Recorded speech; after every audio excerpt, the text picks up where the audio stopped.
Hey, my name's Corbin. I'm the host of Tuner City. I recently just swapped my car from USDM to JDM, and right now I'm just going to kind of talk over what you would need to do that, why you'd want to do that, stuff like that. So, first I'm going to go over why I had to. So the first engine seized up, and I had to either figure out what was wrong with it and repair it, or just get another one, which I did that one.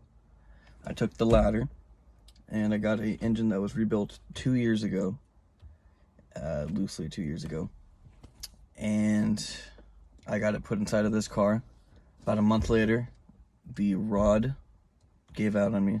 It just, ejecto-ceto, cuz it straight up tore a big hole through the top of my short block and through my coolant feeder. So, can't really repair that unless you weld it, but that's kind of, why would you do that? I would have had to take the crankshaft out too, because it got chewed up pretty bad. So what should I do? Where should I go from there? That was racing through my mind a bunch. I eventually landed on getting a JDM engine because of the price. It was, nearly half the price of the USDM one. But what is the setbacks? What do you need to do to make that car work inside of your American car? Well, for instance, you're gonna have to take off every single sensor, every single one, and replace them to the JDM one. And your cam gears, you're gonna have to replace the cam gears. If you're getting a JDM engine, more often than not, they don't take care of them. They have dented oil pans and stuff of that nature. They just give you a solid long block to start with. So you're gonna have to clear off everything of it and you're gonna want to put everything on your American engine that is on your American engine. You're gonna want to put it onto the JDM engine. And I mean, if you don't have the tools or the know-how to do it, then it's just better to get a USDM one and have someone else do it.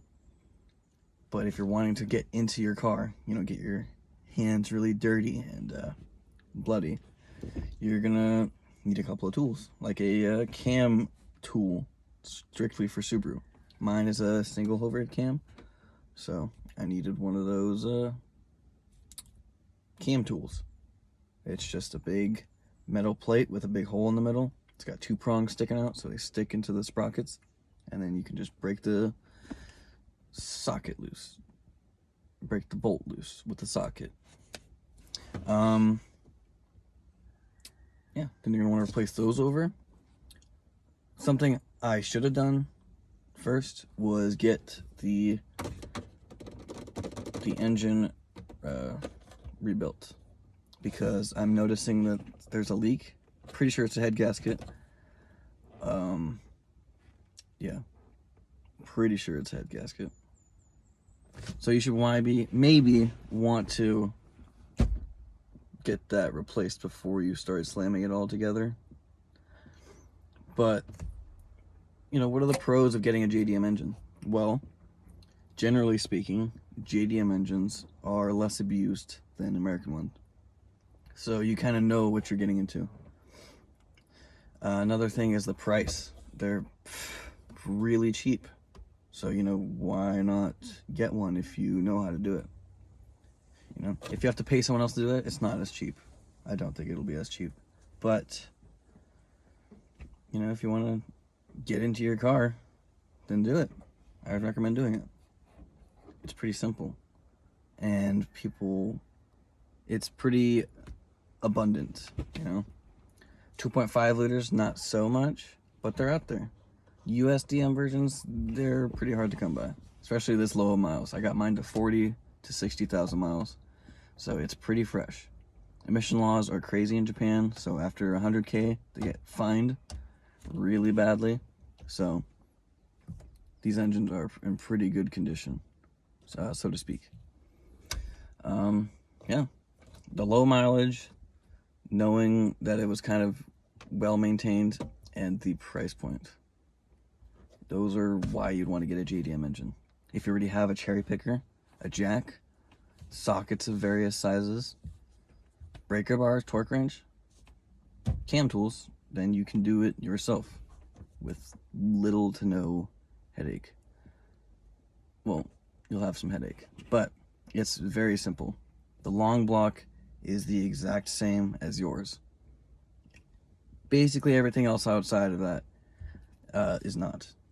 Like, if you have a sensor from the JDM engine still in when you put it inside of your car, your US ECU is not going to talk to that sensor. So just basically button up the whole engine with all the stuff that came from yours.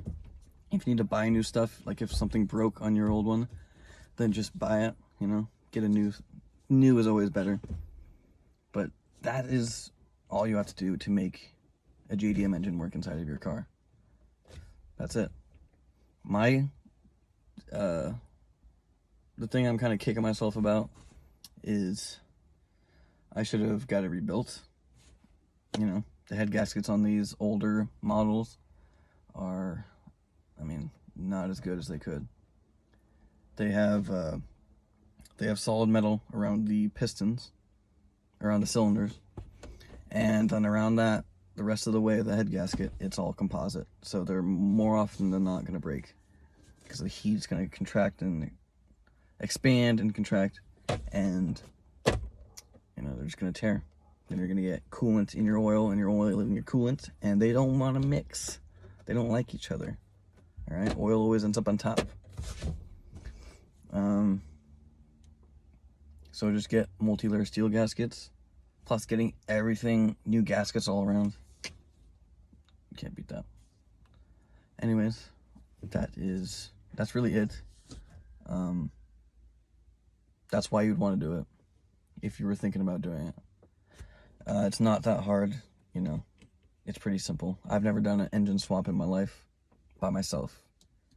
I did one with my brother, but he did most of the work. So this was the first time me actually getting into it. That is pretty much going to wrap it all up. You don't need to do much else. Just keep everything from your USDM one besides the long block. And if there's some good parts on that long block, then hey, keep it. You know, you might need some parts later on. It happens. You know, maybe some valves get smacked, so they smooch some pistons. You know, just keep them. You never know. Unless you want to scrap them, then do it. You do you. I'm not your mom. Damn. Yeah, it's pretty simple to do that. The next video I'm gonna do is about suspension. My stuff is kind of squeaking, and it wobbles when I'm driving. When the wind hits it, it wants to sway.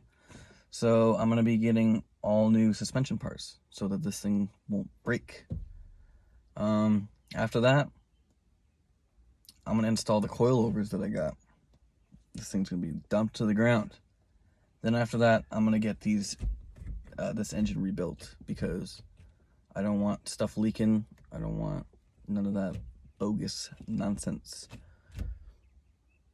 But that is it for this video today. I'm gonna wrap it all up. That's all you need to do to JDM swap it. If you have any questions, or you know, if you're concerned about wanting to get into this sort of a swap thing, go on my Instagram, hit me up on the DMs, go to this comment section in this video, and I'll help you to the best of my ability.